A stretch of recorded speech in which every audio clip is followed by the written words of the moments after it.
Phone ಮಾಡಿ ಬರಕ್ ಹೇಳ್ತೀನಿ. ಬೇಡ ಮಗ. ಯಾಕವಾ? ಬೇಡ ಬಿಡಪ್ಪ, ನಾನಿನ್ನು 7 ದಿನ ಬದುಕಿನಿ ಹೇಳು. ಈಗಾಗ್ಲೇ ಎಲ್ಲಾ ತೀರ್ಥಕ್ಷೇತ್ರಗಳನ್ನ ನೋಡ್ಕೊಂಡ್ ಬಂದೀನಿ. ಎಲ್ಲಾ ದೇವರವನ್ನು ನಾನು ಕೇಳ್ಕೊಂಡಿದ್ದು ಒಂದೇ ಒಂದು, ನನ್ ಮಕ್ಳು ಸಂದಾಗಿರ್ಬೇಕು, ನನ್ ಕುಟುಂಬ ಸಂದಾಗಿರ್ಬೇಕು ಅಂತ. ಊರ್ ಹೋಗು ಅಂತೈತೆ, ಕಾಣ ಬಾ ಅಂತೈತೆ. ನನ್ ಯಾವ ಆಸೆನೂ ಉಳ್ಕೊಂಡಿಲ್ಲ ಮಗ. ಉಳ್ಕೊಂಡಿರೋ ಒಂದೇ ಒಂದ್ ಆಸೆ ಅಂದ್ರೆ ನಿನ್ನ ಗಂಗನ ಮದುವೆ. ಜೀವಕ್ಕೂ ಸಮಾಧಾನ ಆಗ್ತೈತೆ. ನಂಗ್ ಗೊತ್ತು ಕಂದ, ನಿನ್ ಮನ್ಸಿನಾಗೆ ಏನ್ ಆಗ್ತೈತೆ ಅಂತ. ನೋಡು, ಹೋಗಿದ್ ಗೌರಿ ಹಂಗೆ ಹೋಗ್ಬಿಟ್ಲು. ಅವಳ ಜಾಗಕ್ಕೆ ಇನ್ನೊಬ್ಳನ್ನ ಹೆಂಗ್ ಕರ್ಕೊಂಬಂದ್ ಕೂರ್ಸೋದು ಅಂತ ನಿನ್ ಮನ್ಸಿನಾಗೈತೆ. ಆದ್ರೆ ಗಂಗಾ ನಿನ್ಗೋಸ್ಕರ ಉಸಿರು ಕಟ್ಕೊಂಡು ಕಾಯ್ತೋಳೆ. ಗಂಗನ್ ಬದುಕಿಗೂ ಒಂದ್ ಅರ್ಥ ಸಿಗ್ಬೇಕಲ್ವೇ? ಇಂಥ ಟೈಮ್ ಆಗಿ ಇಂಥ ವಿಷಯ ಯಾಕೆ? ಇದನ್ನೆಲ್ಲ ಆಮೇಲೆ ಮಾತಾಡ್ಕೊಡು. ಮೊದಲು ಡಾಕ್ಟರ್ ಅಂತ ಕಳಿಸ್ತೀನಿ, ಪರೀಕ್ಷೆ ಮಾಡ್ಬಿಟ್ಟು ನಿಂಗೆ ಏನಾಗದೆ ಅಂತ ಹೇಳಿ. ಯಾರ ಅಂತ ಹೇಳಿದ್ನಲ್ಲ ಮಗ. ನಾನ್ ಮನೆಗ್ ಬರುವಾಗ್ಲೇ ಒಂಥರ ಕಳವಳ ಇತ್ತು. ಅದಕ್ಕೆ ಪುರೋಹಿತರನ್ನ ಬರಕ್ ಹೇಳಿದೀನಿ. ನೀನೇನ್ ಬಂದ್ಬಿಡ್ತಾರೆ. ಮಾತು ಪುರೋಹಿತ ನೀವು ಹೇಳಿ. ಇಲ್ಲ ಮಗ, ಇದು ಆಸ್ಪತ್ರೆಯಿಂದ ಬಗೆಹರಿಯುವ ಸಮಸ್ಯೆ ಅಲ್ಲ. ಏನ್ ಹೇಳ್ತಿದ್ದೀರಾ ಪುರೋಹಿತರೆ? ಹೌದಪ್ಪ, ಇದೆಲ್ಲ ಆಗ್ತಾ ಇರೋದು ಅತೃಪ್ತ ಆತ್ಮಗಳಿಂದ. ಜೊತೆಗೆ ವಾಸ್ತು ದೋಷ ಕೂಡ ಇದೆ. ಸರಿ ಇಲ್ಲ ಅನ್ನೋದು ಒಂದ್ ಕಡೆ ಆದ್ರೆ, ಕೆಲವು ಆತ್ಮಗಳು ನಿಮ್ ಮೇಲಿನ ಸಹಿಸ್ಕೊಳಕ್ ಆಗ್ತಿಲ್ಲ. ಅವ್ರೆಲ್ಲ ಅಕಾಲಿಕ ಮರಣವಾಗಿರೋದ್ರಿಂದ ಮೇಲಿಂದ ಮೇಲೆ ನಿಮ್ಗೆ ಸಮಸ್ಯೆಗಳಾಗ್ತಾ ಇದೆ. ನೆಮ್ಮದಿಯಿಂದ ಇರ್ಬೇಕು ಅಂದ್ರೆ ಇವನ್ ಮಾಡ್ಬೇಕು ಅಂತ ಹೇಳಿ ಪುರೋಹಿತ್ರೆ. ನೀವು ಈ ಮನೆಯ ಬದಲಾಯಿಸ್ತಾರೆ.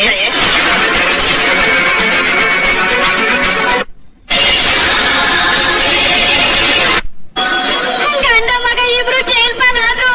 ಹೆಂಗೋ ಸಕ್ರನ್ ಮಕ್ಕ ಮಾಡ್ಕೊಂಡು ನೆಮ್ಮದಿಗಿರು ಮಾಡ್ಕೊಂಡ್ರೆ ಇದೇನಪ್ಪ ಈ ತರ ಗಂಡತ್ರ ಗೊತ್ತೈತೆ. ಅಯ್ಯೋ ಅತ್ತವ, ನಂಗೆ ಏನ್ ಮಾಡ್ಬೇಕು ಅಂತಾನೆ ಗೊತ್ತಾಯ್ತಿಲ್ಲ. ಅವ್ವ ಅಷ್ಟೇ ಬಾ, ಅಷ್ಟೇ ಸಮಾಧಾನ ಮಾಡ್ಕೊಳ್ಳಿ ನೀವಿಬ್ರು. ಭಯ ಏನು ಅಂತ ನಮಗೂ ಗೊತ್ತದೆ. ಹಿಂಗೆ ಎದುರ್ಕೊಂಡು ಕುಂತ್ಕೊಳ್ಳೋದ್ರ ಬದಲು ಪುರೋಹಿತರು ಹೇಳಿದಂಗೆ ಬೇರೆ ಮನೆಗೆ ಹೋಗುವ ಬುಡಿ.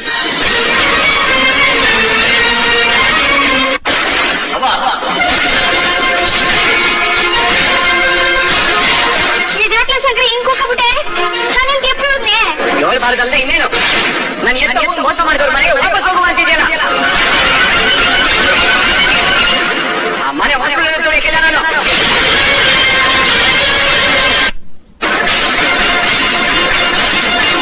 ಅಲ್ಲಿಗೆ ಯಾಕೆ ಹೋಗೋದು?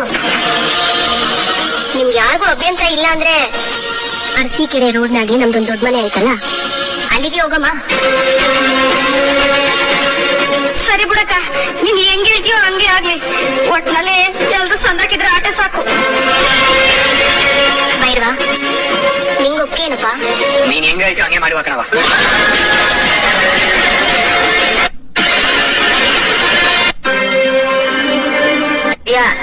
ಊರಿ ಬೇಬಿ ಫೋನ್ ತೆಗಿತಲ್ಲ.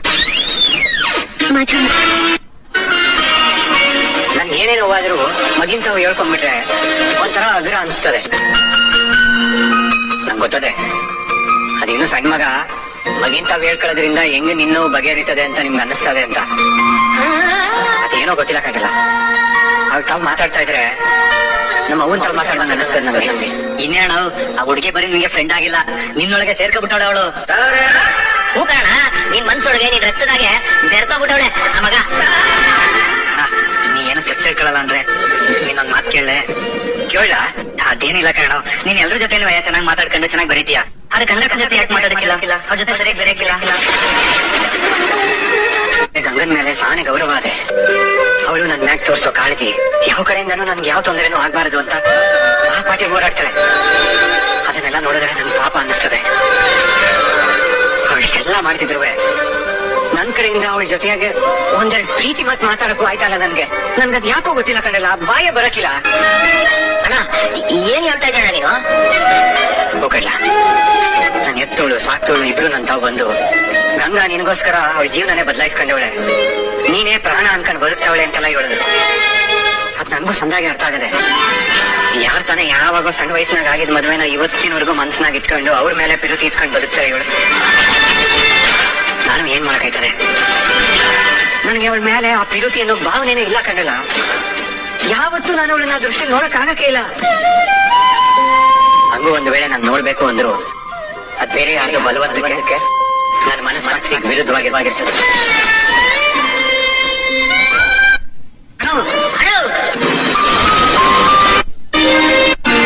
ನೋಡಿ ಅಕ್ಕ, ನಿಮ್ ಕಷ್ಟ ನೋಡಕ್ಕಾಗ್ದೀಯ? ಅಣ್ಣನ ಹತ್ರ ಎಲ್ಲ ಹೇಳಿದ್ವಿ, ಎಲ್ಲ ಕೇಳಿಸ್ಕೊಂಡೆ.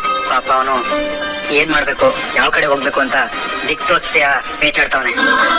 ಅಣ್ಣ ಶಾನೆ ನೊಂದ್ಕೊಂಡವನೆ. ನಮ್ ಕೈನಾಗೂ ಏನು ಮಾಡೋದಕ್ಕಾಯ್ತಿಲ್ಲ. ಪರವಾಗಿಲ್ಲ ಬಿಡಿ, ನನ್ ಮೇಲ್ ಕಾಳಜಿ ಇಲ್ದೆ ಹೋದ್ರು ಕರುಣೆನಾದ್ರೂ ತೋರಿಸ್ತಿದಾರಲ್ಲ, ಅಷ್ಟ್ ಸಾಕು. ನಾವು ಬರ್ತೀವಿ. ನೋಡವಾ, ನಾವ್ ಹಿಂಗೆ ಒಬ್ಬೊಬ್ರನ್ನೇ ಕಣ್ಣೀರ್ ಹಾಕಿ ಕರಗಿಸಿದ್ರೇನೆ ನನ್ ಮಗ ನಿನಗ್ ಸಿಗೋದು. ನಾನ್ ಬಂದಿಲ್ಲ, ಎಲ್ಲ ಸರಿ ಸರಿ.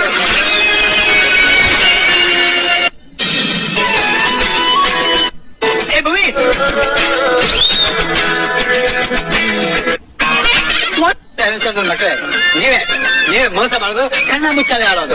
ನಿಮ್ದು ಬರೀ ಬಡಾಯಿ. ಗಂಡ ಮಕ್ಕಳಿಗೆ ಸ್ವಲ್ಪ ಜವಾಬ್ದಾರಿ ಇಲ್ಲದೆ ಇರೋರಷ್ಟೇ. ನಮ್ಮ ಜವಾಬ್ದಾರಿ ನಮಗ್ ಗೊತ್ತಿರುತ್ತೆ, ಅದನ್ನ ಅರ್ಥ ಮಾಡ್ಕೊಳ್ತಿರೋದೇ ನೀವು. ನಾವು ಹೆಣ್ಮಕ್ಳು ರೀ, ನ್ಯಾಯ ನೀತಿ ಧರ್ಮಕ್ಕೆ ಹೆಸರು ಮಾತಿಯಾಗಿರೋರು, ಗೊತ್ತಾ?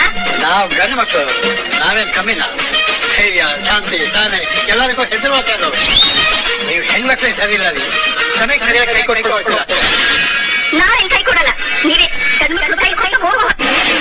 ಕೈ ಸೇರಿದಾರೆ ಅಂದ್ರೆ ಹೇಳ, ಆ ಮಗುಗೋಸ್ಕರ ಏನಾದ್ರು ನೀವೇ ಅಪರಾಧನ ಒಪ್ಕೋಬಾರ್ದು.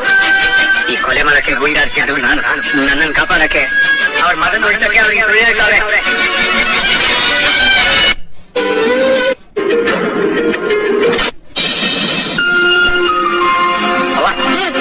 ಹೊಸ ಮನೆಗೆ ಸುಣ್ಣ ಬಣ್ಣ ಎಲ್ಲ ಬಯಸಾಗದೆ.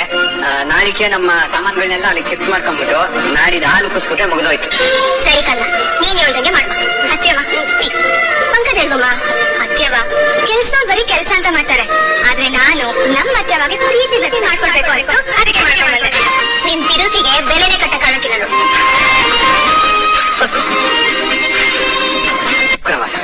ಕೇಸ್ಗಳು ನಡೀತಾವೆ, ಆದ್ರೆ ಅದ್ರಾಗೆ ನಾನ್ ಯೋಚನೆ ಮಾಡೋ ಅಂತದೇನು ಇಲ್ಲ ಬಿಡು. ಗಂಗಾ ಎಲ್ಲದನ್ನು ನೋಡ್ಕೊತಾವಳೆ. ಹೌದೇನವಾ? ಈಗಲ್ಲ ಅತ್ಯವ, ನಾನ್ ದೇಹದಲ್ಲಿ ಉಸಿರಿರೋವರೆಗೂ ಶಂಕರವ್ರನ್ನ ಕಣ್ಣಲ್ಲಿ ಕಣ್ಣಿಟ್ಟು ಕಾಪಾಡ್ತೇವೆ. ಅದ್ ನನ್ ಜವಾಬ್ದಾರಿ.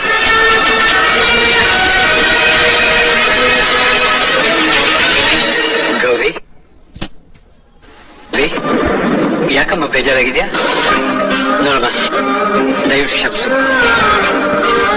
ಈ ಹೇಟೆಡ್ ಆರ್ಗ್ಯುಮೆಂಟ್ ಅಂತಾರಲ್ಲ, ಆ ಮಾತಾಡ್ತಾನೆ ಆ ಭರದಲ್ಲಿ ಏನಾದ್ರು ಮಾತಾಡ್ಬಿಟ್ಟಿದ್ದೇನೆ. ನಿನ್ನಂದೇ ತಂದ್ಕೊಬೇಡಮ್ಮ, ಹೆಂಗಸ ನಾನು ಅನ್ನೋದೇ ಇಲ್ಲ ಯಾವತ್ತು. ದಯವಿಟ್ಟು ಈ ತರ ಬೇಜಾರಾಗ್ಬೇಡಮ್ಮ. ಹೌದಮ್ಮ ಗೌರಿ, ನಿಜ ಹೇಳ್ಬೇಕು ಅಂದ್ರೆ ನಾವ್ ಜಗಳ ಆಡಿಯೋದ್ರಲ್ಲಿ ಏನೂ ಅರ್ಥನೇ ಇಲ್ಲಮ್ಮ. ಅಪ್ಪಾಜಿ, ಅಮ್ಮ, ಈ ಆಟ ಮುಂದುವರಿಸಿ. ಇನ್ಯಾವ ಆಟಮ್ಮ? ಆಟನ ಬೇಡ, ಏನು ಬೇಡ. ನನಗೂ ಏನು ಬೇಡ.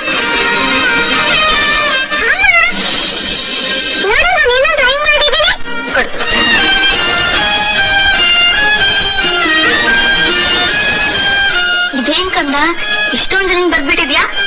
ನಾನು ಸುಮ್ಮನಾ? ಸರಿ, ಯಾರಿದೆಲ್ಲ? ನೋಡು, ಇಲ್ಲಿ ಉದ್ದ ಇದ್ದಾರಲ್ಲ, ಇದು ಬಿದ್ಯಮ್ಮ. ಅವ್ರ ಪಕ್ಕ ಇವ್ರು ಇದ್ದಾರಲ್ಲ, ಅವರು ಮಾತಂತೆ. ಇನ್ನೊಂದ್ ಪಕ್ಕ ಇರೋದು ಆನಂದು. ಇದು ನಾನು ಹೇಳ್ತೀನಿ. ಈ ಪುಟಾಣಿ ನೀನೆ ತಾನೆ? ಹೌದು. ಇದ್ಯಾರು? ಇನ್ಯಾರಮ್ಮ? ನೀನು ನಮ್ಮಮ್ಮ. ಇದ್ಯಾರು?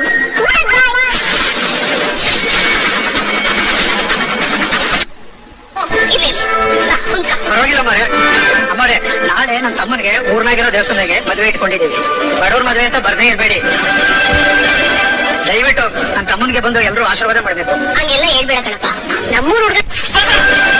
ದಯವಿಟ್ಟು ನನ್ನ ತಮ್ಮನಿಗೆ ಬಂದು ಎಲ್ಲರೂ ಆಶೀರ್ವಾದ ಮಾಡ್ಬೇಕು. ಹಂಗೆಲ್ಲ ಹೇಳ್ಬೇಡ ಕಣಪ್ಪ, ನಮ್ಮೂರ್ ಹುಡುಗನ ಮದ್ವೆ ನಾವು ಬರಕಿಲ್ವೇ?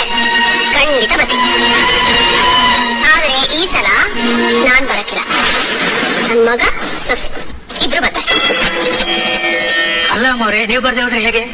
ಇಲ್ಲ ಕಣಪ್ಪ, ನಾನ್ ಬಂದ್ರೆ ಸರಿ ಹೋಗಕ್ಕಿಲ್ಲ. ವಿದ್ವೆ ಕೈನಾಗ ಆಶೀರ್ವಾದ ಮಾಡಿಸ್ಕೊಂಡ್ರೆ ಏನ್ ಸಂದಾಗಿರುತ್ತೆ ಹೇಳು? ಅದಕ್ಕೆ ನನ್ ಮಗ ಸೊಸೆ ಬರ್ತಾರೆ. ಏನವ ನೀನ್ ಹಿಂಗೆಲ್ಲ ಮಾತಾಡ್ಕೊಂಡು ಮನ್ಸ್ ಸಂದಾಗಿರ್ಬೇಕಾಟಯ್ಯ. ಮನ್ಸೊಂದ್ ಸಂದಾಗಿದ್ರೆ ಎಲ್ಲ ಸುಮ್ಸಕನ. ವ್ಯಾಸರ ಮಾಡ್ಕೋಬೇಡ ಮಗ. ಶಾಸ್ತ್ರ ಸಂಪ್ರದಾಯ ಏನ್ ಹೇಳತ್ತೋ ಅದ್ರ ತಕ್ಕನಾಗೆ ನಡ್ಕೋಬೇಕಲ್ವೇ.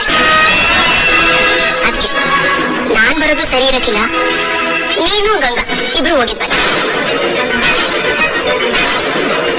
ಅಮ್ಮವ್ರೆ, ಹೇಗೋ ದೊಡ್ಡ ಮನೆಯಿಂದ ಮಗ ಸೊಸೆನಾದ್ರೂ ಕಳ್ಸಿದ್ರಲ್ಲ, ಅಷ್ಟೇ ಸಾಕು ನನಗೆ. ತಗೊಳ್ಳಿ ಅಮ್ಮವ್ರೆ ಕಾರ್ಡು. ಆಯ್ತು, ಮಾತಿಗೆ ಬೆಲೆ ಕೊಟ್ಟು ನೀವಿಬ್ರು ಹೋಗ್ ಬರ್ತೀರಾ ಅಲ್ವಾ? ಅದು ಹೋಗಕ್ಕಿಲ್ಲ ಅಂತ ಮಾತ್ರ ಹೇಳ್ಬೇಡಪ್ಪ.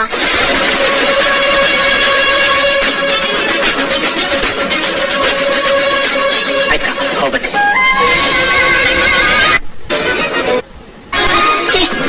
ಯಾರ ಇದು ಬ್ಯಾಡ್ ಬಾಯ್ ಅಂದ್ರೆ?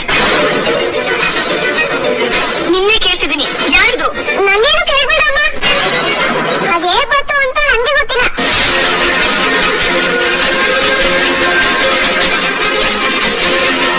ಗೌರಿ, ನೀ ಚಿನ್ನಮ್ಮಿನ ಅದ್ಯಾರು ಅಂತ ಕೇಳಿದ್ರೆ ಪಾಪ ಆ ಮಗು ಏನ್ ಹೇಳುತ್ತೆ? ಅದು ಅವರ ಅಪ್ಪ. ಗೌರಿ, ಅವಳಿಗೆ ಬೇಕಾಗಿರೋದು ಅವಳ ಅಪ್ಪ ಅಮ್ಮ. ನೀನಾದ್ರೂ ಅವ್ಳಿಗೇನು ಅಪ್ಪ ಯಾಕಬೇಕು ಅಂತೀಯ, ಆದ್ರೆ ಆ ಮಗುಗೆ ಅಪ್ಪ ಪ್ರೀತಿ ಬೇಕು ಅಂತ ಅನ್ಸೋದು ತಪ್ಪ.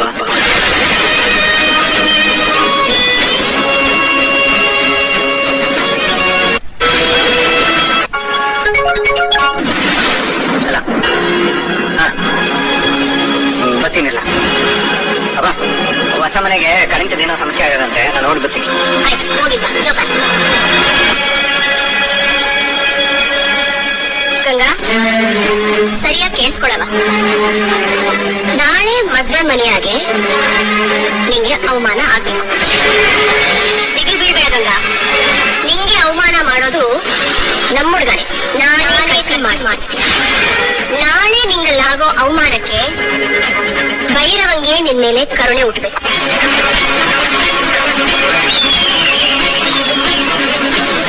ಕರುಣೆ ಕಾಳಜಿ ಆಗ್ಬೇಕು. ಕಾಳಜಿ ಹೆಚ್ಚಾಗಿ ಕಿರುತಿ ಹುಟ್ಟಬೇಕು. ಅದಕ್ಕೆ ನಾನು ಹೇಳ್ದಂಗೆ ನೀನ್ ಮಾಡ್ತೀಯ ತಾನೆ?